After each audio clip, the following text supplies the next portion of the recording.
Hey gang, today we're going to talk about adjectives out of order and action verbs. Hopefully by the end of this lesson you'll be able to add adjectives and action verbs to your writing. Adjectives out of order does not mean that adjectives are broken and they don't work. It just means that we're taking multiple adjectives and using them in different places in our sentence.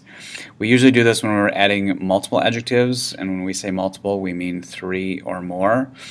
We would not do this if we just have 2 adjectives. When we are organizing our multiple adjectives, we would take a simple sentence like the candidate argued his point and add some description to it, because this sentence doesn't really describe what Donald Trump looks like, how he presents himself here. So we got to think about some adjectives. So he looks angry, he looks passionate, he looks intense, he looks ugly, mean, he looks presidential. So what we would then do is create a simple sentence with out-of-order adjectives. We would put one of our adjectives before the subject, and then we would include our second 2 adjectives. Now I'm noticing that I made a mistake on this slide, and I would also need to put a comma right here. So where you see my little arrow pointing, there should be a comma that goes right there, and I'll put it on the next slide, but there should be a comma that goes right here. So when I have that sentence then with the included adjectives, it would look something like this. The presidential candidate, comma, passionate and intense, comma, argued his point. So now I've included my 3 adjectives into this sentence to help give it more description. Which of these sounds better? You can do it the way that we did it, where the adjectives out of order, meaning they're not just ordered 1, 2, 3. The presidential candidate, comma, passionate and intense. Oh shoot, I forgot that comma again. Sorry, gang. Passionate and intense, comma, argued his point. This doesn't sound as good. The presidential passionate and intense candidate argued his point.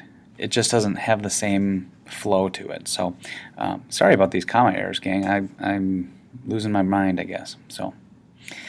The next one is action verbs. Action verbs add power to our writing.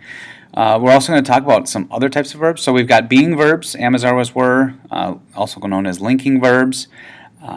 We can take the participles, which we've already talked about in our last lesson, where we have the being verb or the linking verb, and then we add the participle to it. So this is now a verb that's functioning as a participle. So am running, is jumping, are walking. Those would also function as verbs. And then you've got action verbs, which is taking off the be part, and it's not adding the ing part, and it's just the actual action verb. What is the action that's taking place? When you add action verbs, you can see how the sentences change. You take an average sentence like the wind is through the trees, using a being verb, kind of a boring sentence. It doesn't really tell you how that's going. You can make it a little better by saying, oh, the wind is blowing through the trees. Now I've used a participial verb. You can make it even better by saying the wind blows through the trees. Now I'm using an action verb. Or you could really go advanced and find a better verb than blows and talk about how the wind howled through the trees.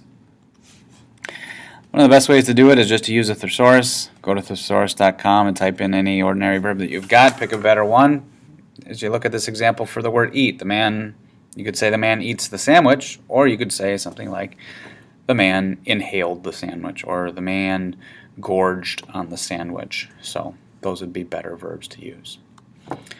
Hopefully by watching this video you're able to improve your writing with the use of adjectives and adverbs.